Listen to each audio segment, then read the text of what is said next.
Hello, everyone.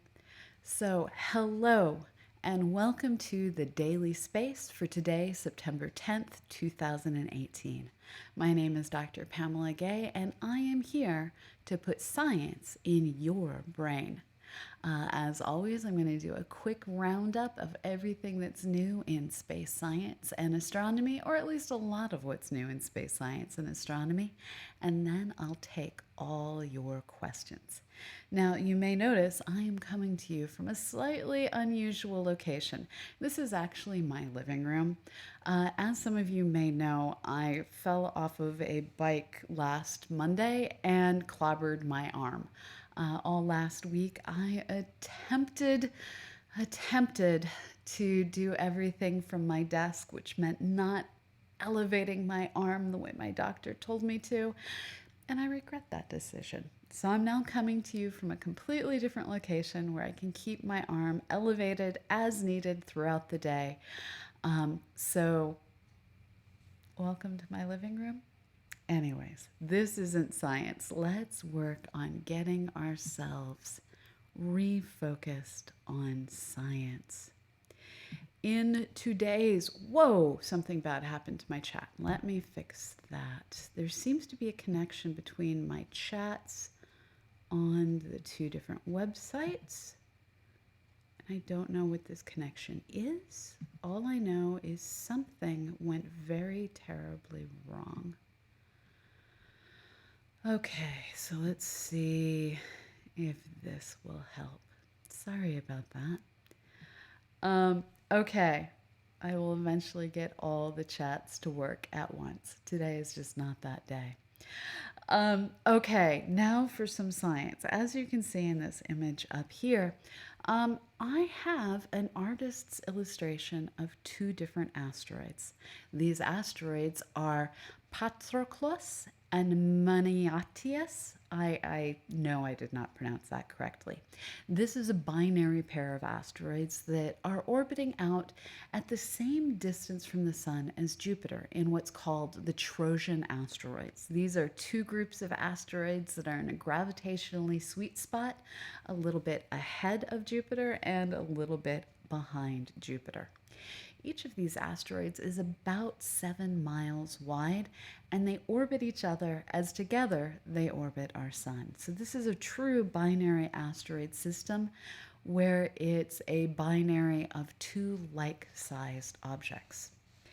Now, normally this would be just like, cool, we have a binary asteroid and they're similar in size. That is cool in itself.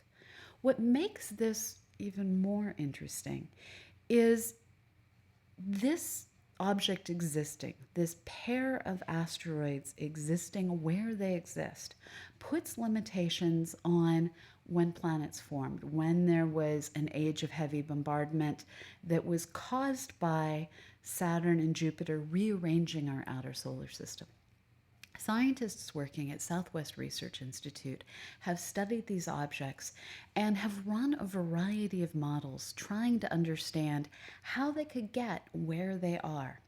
And what they found is that within the first 100 million years of our solar system's formation, there was a wild game of, small body ping pong as the larger objects used their gravity to fling objects inward, fling objects outward.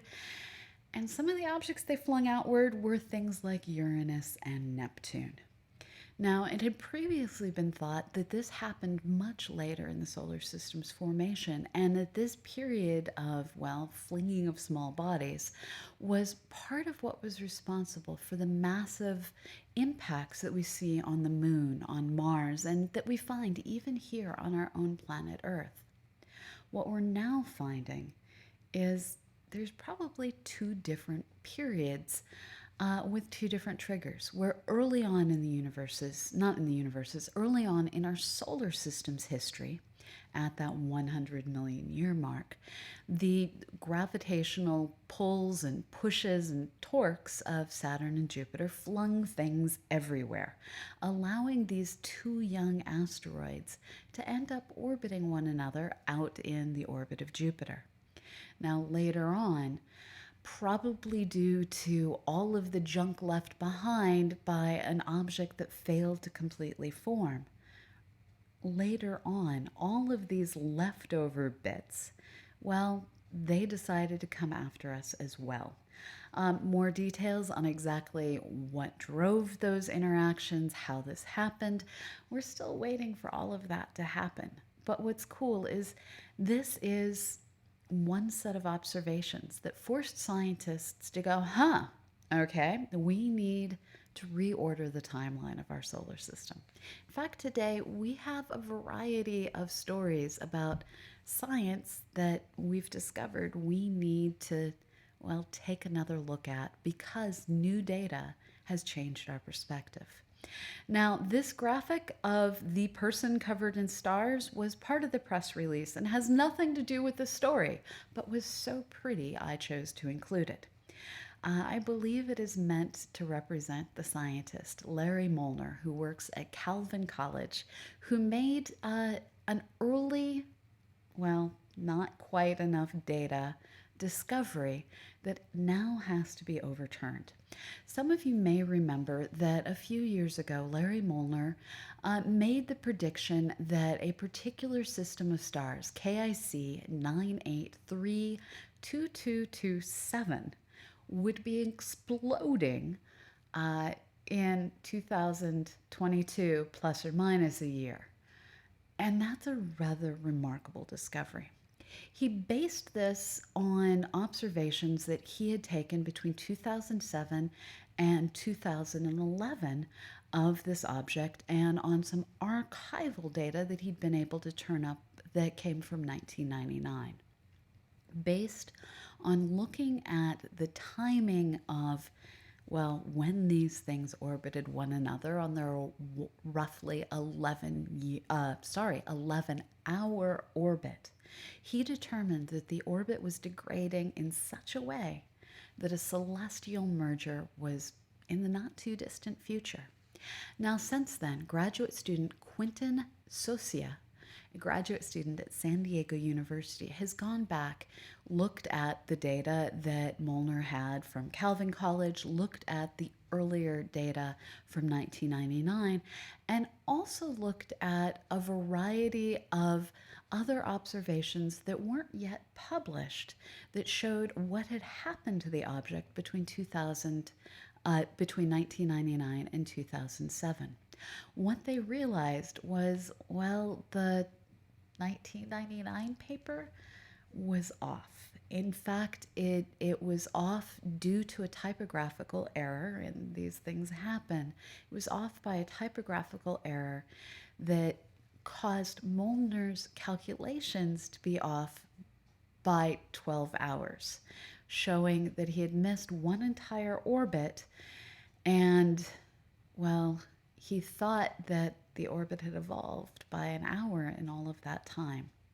Once that typographical correction was made, and once the new data that wasn't in public archives was all, well, used to model the orbit, it was found that no, these two stars, KIC 9832227, at their distance of 1,800 light years, which was close enough to potentially make this truly spectacular, this potential daytime nova is not going to be.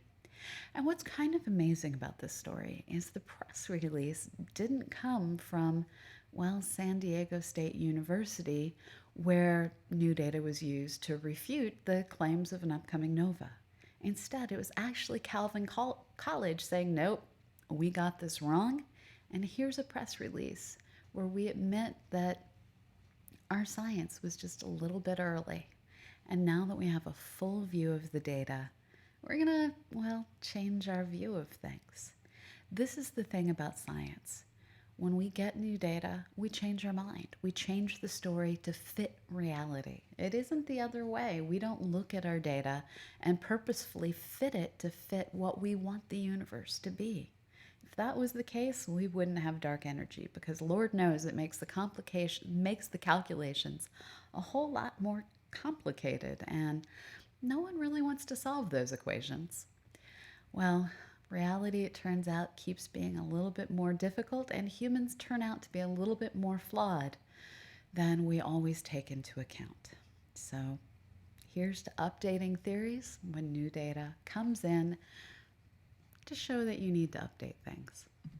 Now, in our final new science story of the day, I have here a map of the cosmic microwave background that has been superimposed with a bunch of little white circles marking the locations of 4,536 active galactic nuclei. These are galaxies near and far that have an actively feeding supermassive black hole in their center. This means that these objects are illuminated not just in the normal wavelengths of light, with a peak probably around the hydrogen Lyman lines, um, and just showing up as happy little optical galaxies or redshifted into infrared galaxies. No, these galaxies, due to that feeding black hole, are giving off light in a whole variety of wavelengths, far brighter than what you would expect from galaxies of this size. That actively feeding black hole in each galaxy is surrounded by a disk of material that is driving the emission of amazing amounts of radio waves, as well as giving off light in the optical wavelengths. Now, the reason it's important that these things give off so much light and are at such a large distance on average is that means we can use them here on Earth as, well, our guiding lights in figuring out where things are located in the universe. These objects are so far away that the Earth's movement about the sun does not make them appear to move in the sky. There's no parallax effect that we can observe because they don't appear to be wobbling, they don't appear to be moving. These are, well, the markers on our coordinate system that say, and here be, well, whatever set of coordinates they happen to be at. You may remember that a couple of weeks ago at the International Astronomical Union, we voted on a number of resolutions, two of which had to do with the coordinate systems that we use to, well, identify places here on Earth and their, well, equivalent places in space. These extragalactic nuclei, active galactic nuclei, are what are going to be used. This is for what's called the ICRF3 system. This new system is used by Earth orbiting spacecraft. It's used by the GPS network so that the spacecraft can always figure out exactly where they are, exactly where they're oriented, and keep themselves on target. Now, what's interesting about ICRF3 as compared to prior versions of this catalog is that it actually included 3 different radio frequencies in the map. These radio frequencies have the not entirely exciting names of S by X, K, and X by Ka. Now, while they lack an exciting name, by using these different sets of radio frequencies, we open up exactly what kinds of maps can be co-aligned using these, well, 4,536 active galactic nuclei. If you want to know how to navigate, these are your trick to navigation. So that wasn't the most exciting science ever, but it's the most necessary science if you don't want to lose your spacecraft. And I, for one, don't want to lose any spacecraft. Now, while this isn't science news, I'm sure some of you were up last night late giving this little spacecraft a watch. Last night, SpaceX launched one more rocket in its Block 5. This was a brand new rocket from its Block 5 line. And this little Falcon 9 carried up a Telstar 18V. This is the third high throughput satellite in a new constellation being launched by the Canadian company Telesat. Now, that part isn't always the most exciting part, but let's face it, we all need our communication satellites. But the thing that always makes me happy So they were able to recover the first stage of their rocket. It was caught on their Of Course I Still Love You barge. They didn't try and rescue the fairings this time. This was a night launch. I don't know if that has to do with anything, but that's the way it worked. So, yeah, we have a lot of cool things going on, from asteroids saying, hey, things got violent in this solar system earlier than you thought, to, hey, these two stars aren't going to be as violent as you thought, to new ways of mapping, to one new satellite making its way up to orbit. Now, that's all that's new that I've got to bring you for today, and I will now start taking your questions. I am finding that I failed to open chat early enough to have something I can scroll back through. If you can give me a moment to open chat in a scrollable window, I would love it if you could type your questions in one more time. Hey, Dave Killians. Yeah, that's right. More science and a larger understanding of the universe, although I wouldn't turn down a logger understanding of the universe either. I suspect a lot of good science comes out of, well, good scientists talking over a good logger. So Hanny is asking, are the Trojan asteroids related to the Lagrange points? Yes, that's where they're located.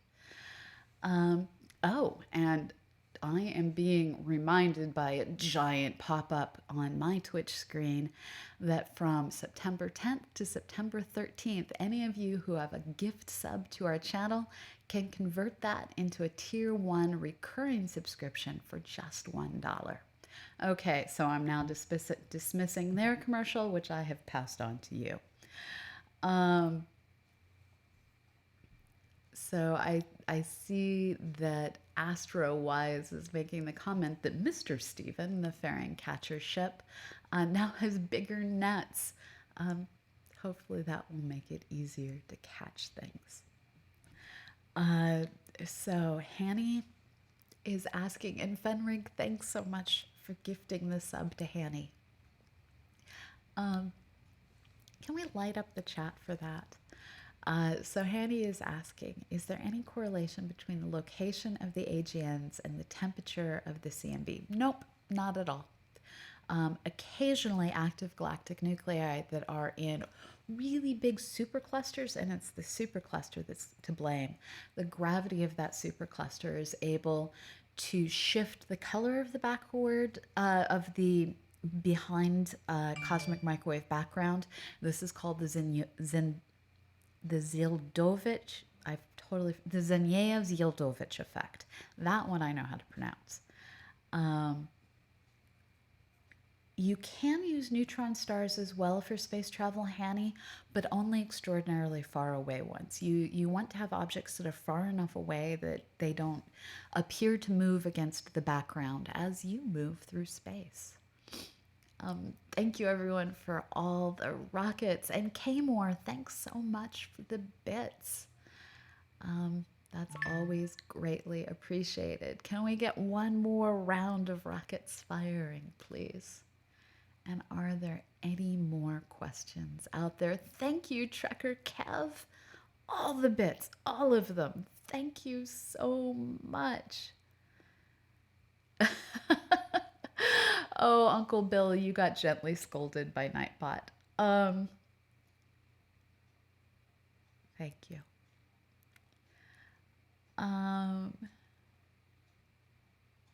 We do have more rocket launches than China, and nice of you to remember that China has its own space agency and we just don't hear enough details about their launches. Thank you so much. So do we have any more questions out there?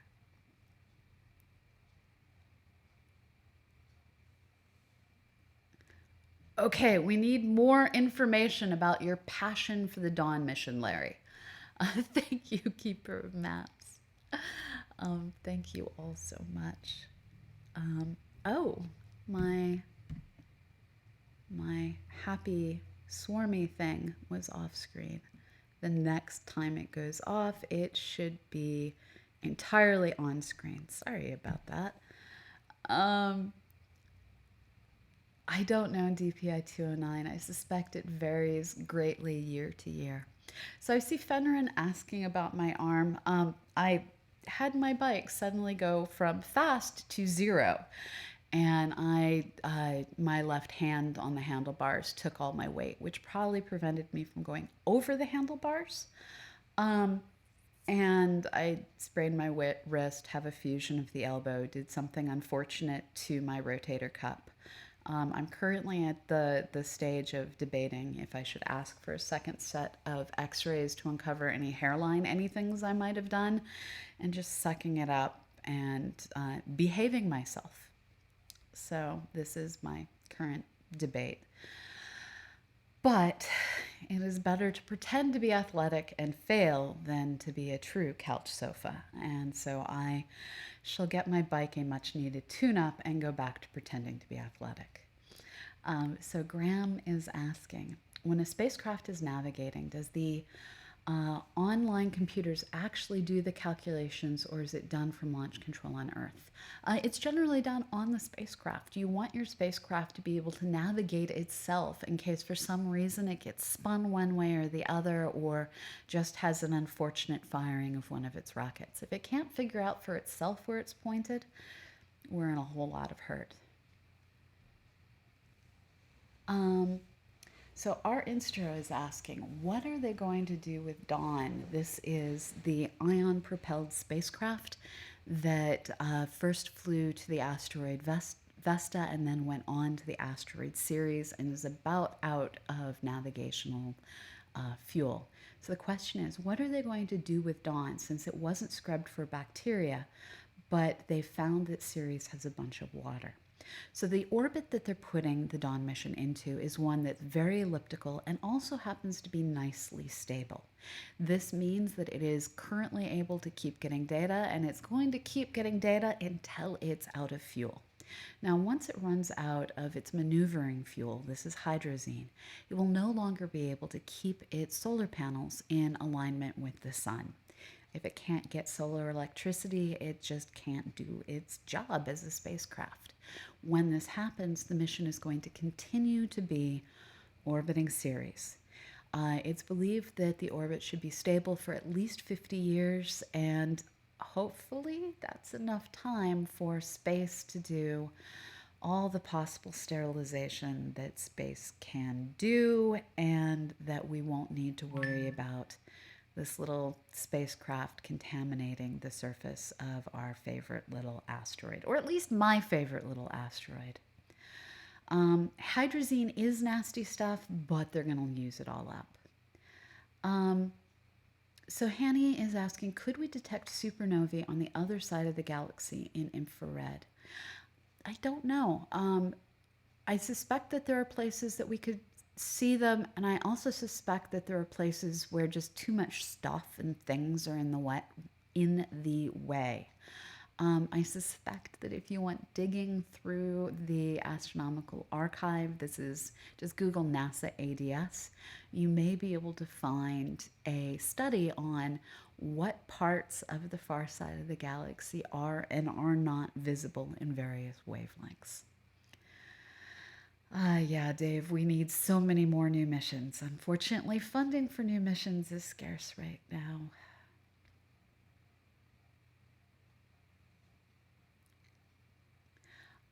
Hanny, I don't think it has the capacity to spray hydrazine all over itself, and that would also make it really, really toxic. And landing something really toxic on a world that we know nothing about just seems like a bad idea. Yeah, we do have CubeSats everywhere. In low Earth orbit, the briefcase-sized Mars A and B that are on their way to Mars alongside InSight are really our first interplanetary, not quite CubeSats.